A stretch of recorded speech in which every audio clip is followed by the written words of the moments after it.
د حمزه بابا نظم پښتو ژبه.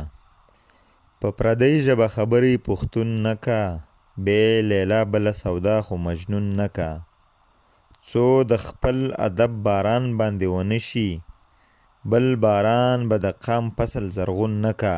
غیرو ژبو کړي لاهو په خپل تهذیب کې، بې پښتو به د اوس هیڅوک راستون نه کا. خپلې ژبې خپل تهذیب ورته چې شا کړي، ملګرتیا له هغه قامه ژوندون نه کا.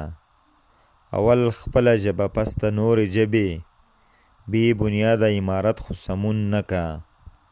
پیرنګیان د پښتو ژبې خوشچین دي، خو دې درمن ته نظر هم پښتون نه کا. بې له دې که ټول جهان هم ورته پرېږدې، بل میراث به ستا نسلونه ممنون نه کا. پاڅه پاڅه د عمل جذبه پیدا کړه، یو ملت هم ترقي په افسون نه کا.